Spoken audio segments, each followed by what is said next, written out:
Sejam todos bem-vindos ao programa Business Talks. O programa Business Talks, eu fui idealizadora e ele foi incorporado no Instituto Brasileiro de Ciências Sociais Avançadas. E quando nós pensamos no Instituto IBC, é muito o fim social da nossa carreira, praticamente ali como um ato de servir.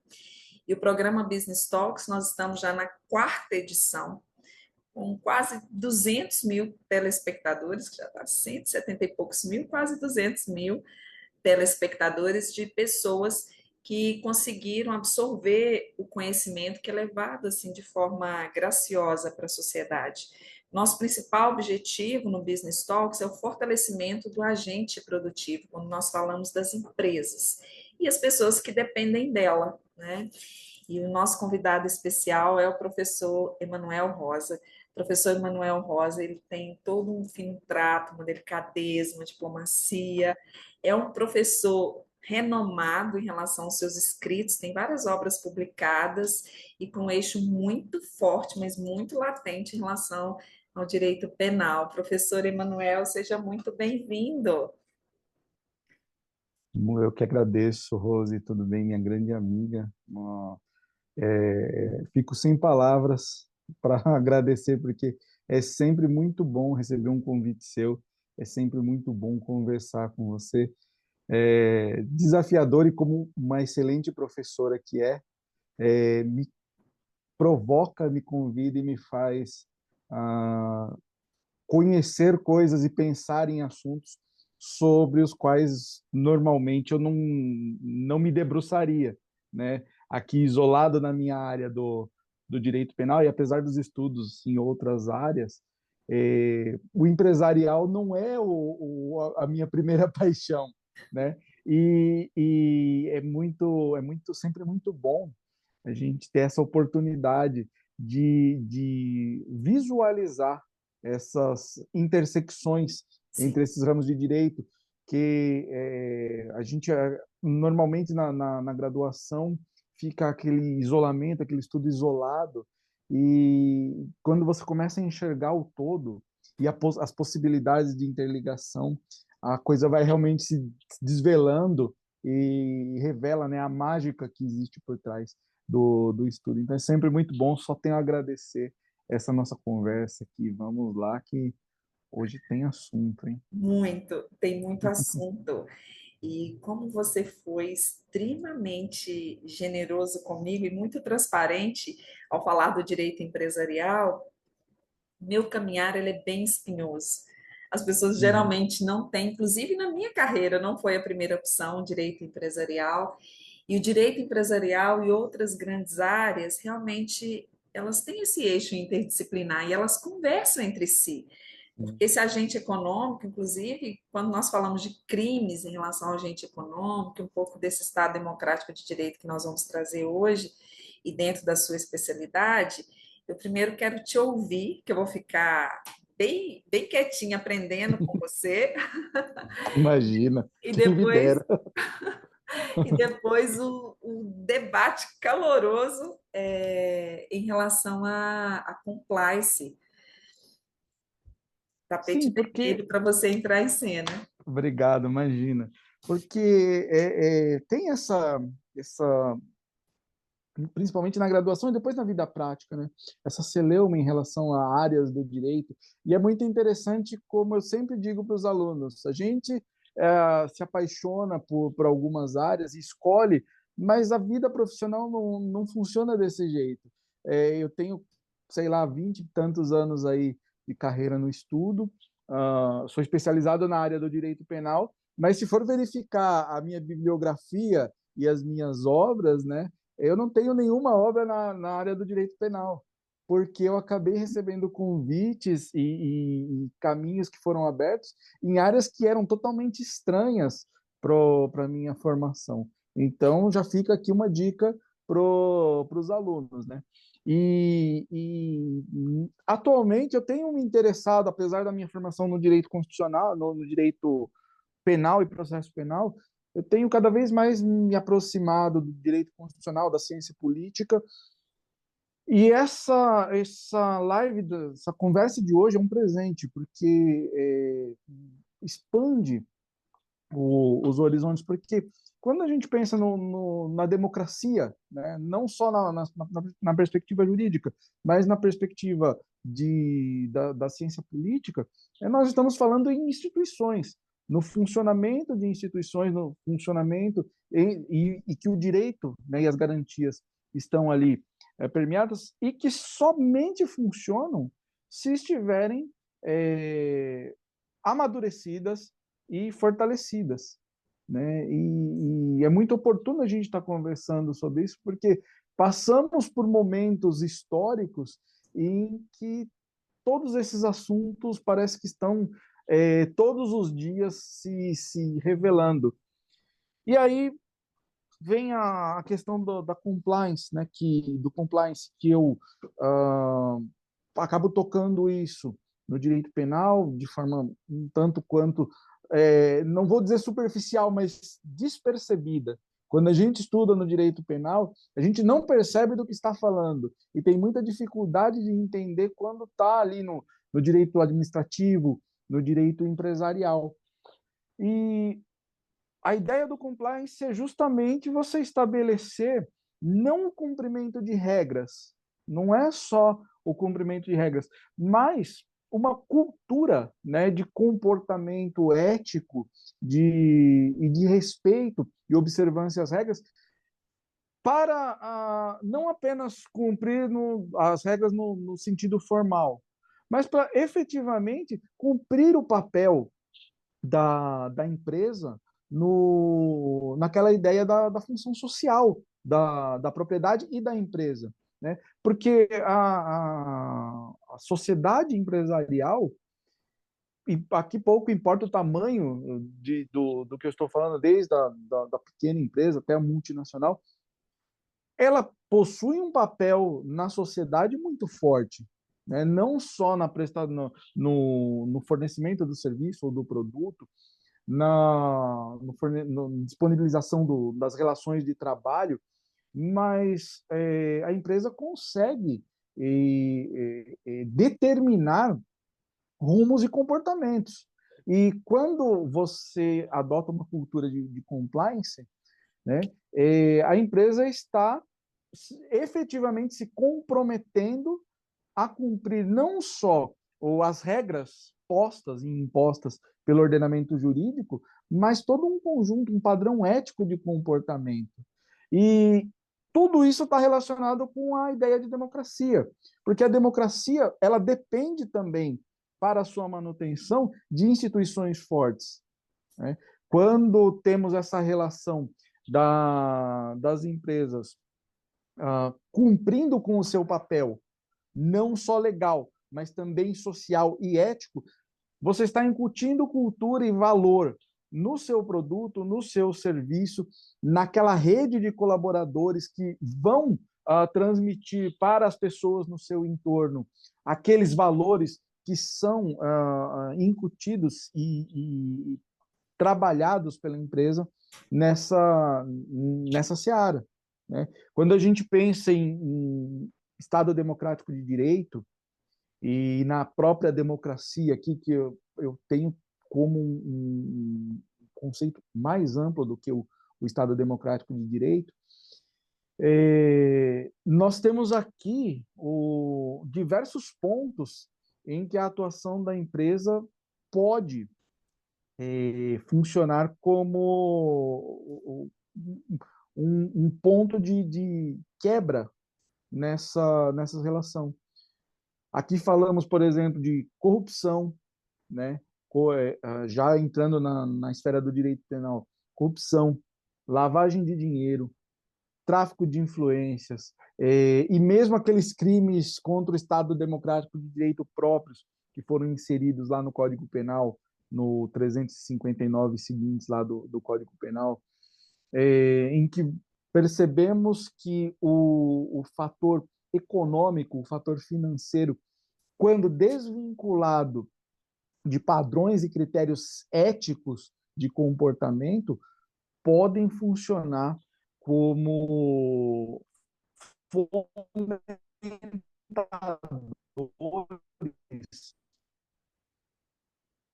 de democracia, né? Quando a empresa se desvincula de qualquer padrão moral, padrão ético, e adota o objetivo lucro como o fim único, né? Isso é muito perigoso para as instituições. Então, aqui é um ponto em que se deve pensar, se deve refletir, né? Todos somos convidados a refletir sobre o papel que as empresas realizam. Nós temos legislações que vão incentivar e até, em determinados regulamentos, obrigar o estabelecimento de políticas de compliance no âmbito das empresas, né? A lei de licitações, a nova lei de licitações é um exemplo em que ela não obriga o estabelecimento de uma organização de compliance no âmbito das empresas, mas estabelece como um critério de desempate no caso de contratação com o poder público. Por quê? Ao poder público também interessa o máximo possível a observância das regras, não só das regras legais, mas das regras éticas, de comportamento ético para o desenvolvimento da finalidade do Estado. Então, aqui a gente tem uma rede de interesses que estão interligados e que precisam estar voltados ao atendimento da finalidade do Estado, né? Da democracia, do fortalecimento das instituições. E a gente consegue assistir no noticiário, atualmente, diversos posicionamentos que uh, colocam em xeque, em questionamento, essa, essa política de valorização ética. Quando uma empresa diz que, por exemplo, só estou dando um exemplo aqui, né? Pelo amor de Deus,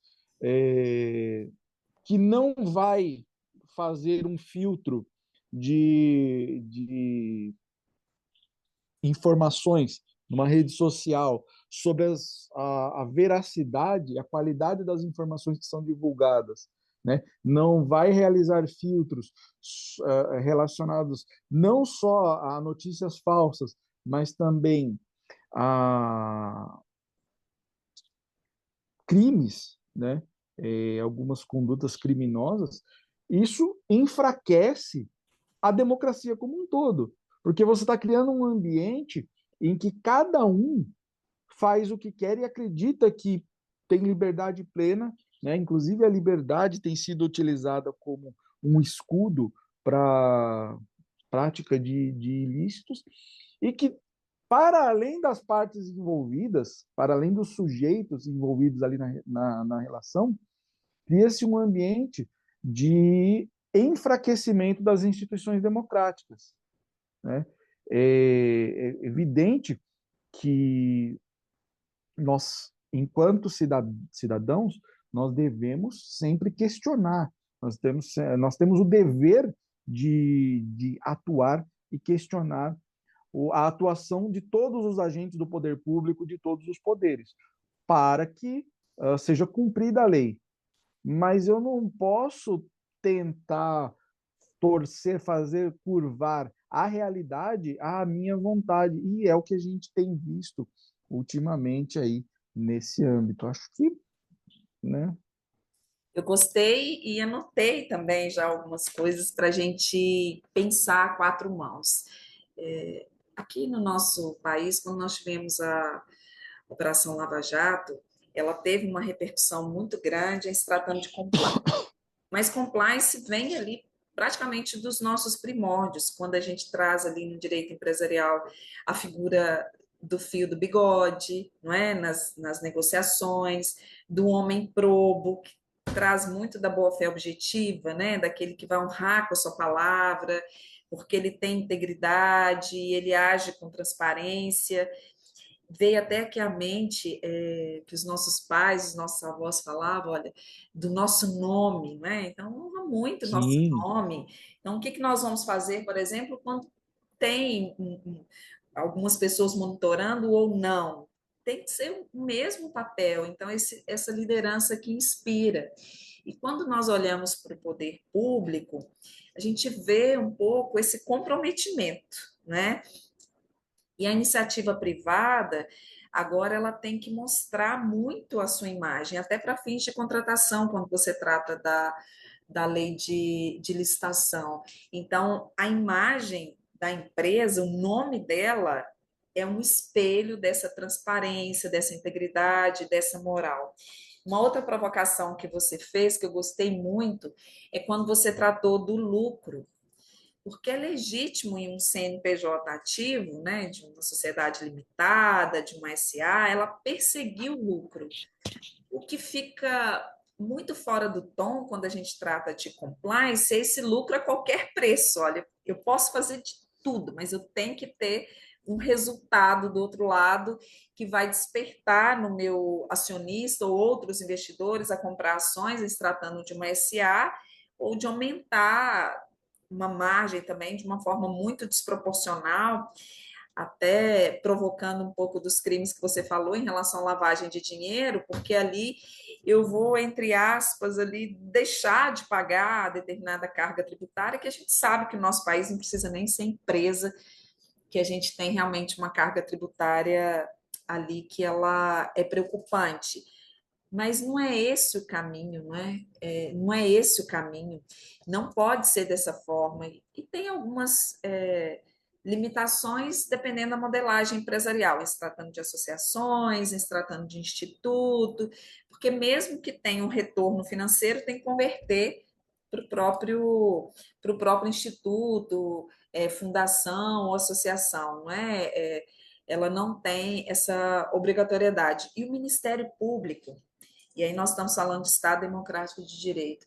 Olha a importância da democracia e da união de todos esses atores, né? Tanto dos poderes legislativo, executivo, judiciário, como também daqueles que exercem esse bastão como esse órgão fiscalizador.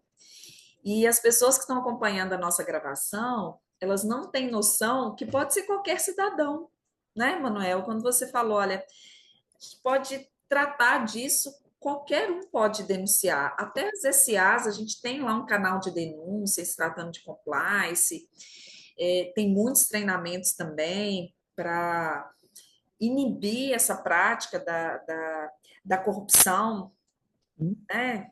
Que fica um pouco fora do tom. Eu acho que está dentro desse contexto, assim, das suas inquietudes acabam sendo as minhas também, sabe? Dentro da área empresarial e compliance, assim, faz sentido para você? sim, é como eu disse, uma intersecção aqui entre as áreas, porque quando a gente fala desse programa de integridade, né, e ele envolve justamente o estabelecimento dessa cultura de ética, né, em que o problema não é o lucro, não é esse o ponto.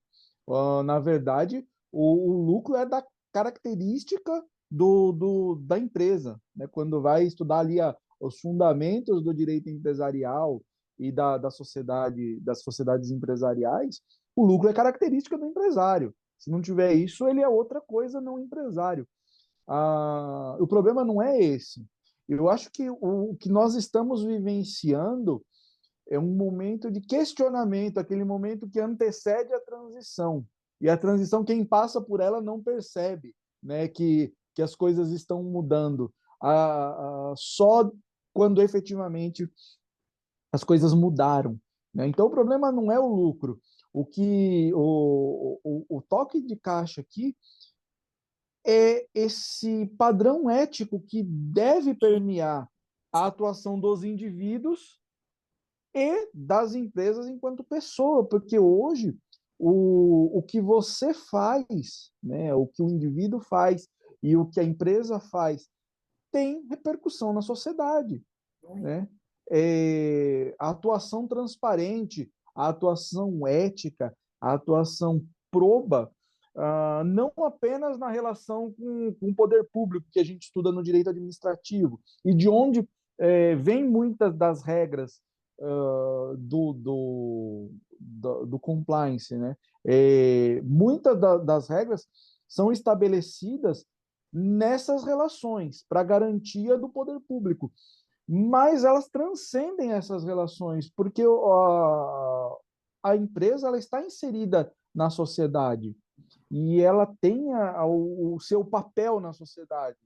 E quando a gente fala de ética, nós estamos falando em escolhas conscientes de para onde eu quero ir, para onde eu quero conduzir, qual é o caminho que eu estou buscando, como eu vou influenciar aquela sociedade, quais valores eu vou estar incutindo e conduzindo, porque se eu me desvinculo disso e não sei para onde eu vou, ou então não me preocupo para onde eu vou, eu acabo sofrendo as consequências, muitas vezes indesejadas, né? Então, esses canais de comunicação, né, inclusive internos, e os mecanismos internos de prevenção, né, prevenção e detecção de problemas e de comunicação e de atuação para reprimir e tomar as medidas pertinentes, porque estamos falando de um universo de sujeitos atuando, né? E a ideia é você incutir os valores para minimizar os riscos, Sim, né? Mas não significa que não vai acontecer. Tanto que você tem que estar preparado, inclusive, para atuar, e o compliance trata disso, né? O programa, ele não visa só proibir e viver num mundo fantasioso de que com aquelas regras os problemas não vão acontecer, não. Os problemas vão acontecer e eu tenho que estar preparado para atuar com isso. sim. E é realizada a correção de rota, porque o programa de integridade ele tem que ser recorrente, ele recepciona os incidentes e ali sendo recorrente. E é impressionante esse debate nosso, que eu não percebi, mas já estão me alertando que nós esgotamos o tempo. Eu ficaria até amanhã falando facilmente sobre isso. Mas eu tenho que passar para as considerações finais, então, Sim. meu amigo e irmão, professor Emanuel, que não pode faltar nas suas considerações finais para estimular os estudos e esse agente econômico também, onde ele não pode ali escorregar. Bom, o estudo, né, eu acho que a gente tem um papel, ó, a professora Rose, um exemplo, né, eu não posso deixar de falar isso, porque é, é, tudo o que acontece na nossa vida acaba sendo o resultado daquilo que a gente planta, né? Eu tenho sempre que estar aberto a recepcionar o conhecimento, né? E incuti-lo, mas eu tenho que estar mais aberto ainda a transmitir esse conhecimento, porque o conhecimento, quando ele está guardado dentro de mim, ele serve muito pouco, ele vai servir a mim apenas. E eu acho que isso é um compromisso ético também, né, na nossa atuação de semear o conhecimento, de fazer com que ele floresça e se espalhe. Quando a gente está falando de comportamento ético, a gente está falando disso, né, na atuação da empresa, na atuação do indivíduo na sociedade, na atuação das pessoas umas com as outras. Então, o que eu posso deixar aqui de mensagem? Eu estou sempre aprendendo, né? Devemos ser sempre alunos, sempre aprendizes, sempre curiosos, né, Sim, sobre tudo. E aproveitar cada oportunidade para ampliar esse conhecimento e transmitir, porque quando eu estou falando sobre o assunto, quando eu estou transmitindo o assunto, eu me permito também recepcionar informações que vão só auxiliar na construção do conhecimento. Então, aqui eu só tenho a agradecer e convidar todos, né, a continuar esses estudos. Democracia, instituições democráticas, direito empresarial e todo os... Porque isso está na nossa vida, eu não tenho como me isolar disso, né? Eu não tenho como viver numa caixinha e acreditar que o mundo vai correr lá fora e não vai me atingir. Eu tenho que sempre estar consciente disso e que eu sou um agente que vai modificar e que pode transformar a realidade. Demais! muito obrigada, professor Emanuel Rosa, e já fica o convite para uma próxima edição. Nós temos muito o que falar sobre esse tema. Fico muito feliz. Eu sempre à disposição. É sempre uma alegria verdadeira, muito grande, poder conversar com você, porque amplia o- Ah, os horizontes. É fantástico. me sinto abençoada de caminhar ao seu lado. Então, professor Manuel, em breve ele vai voltar. Essa temática ela é inesgotável. Nós precisamos falar muito ainda sobre isso. Muito Hum, obrigada, meu amigo. Muito obrigada. Eu que agradeço.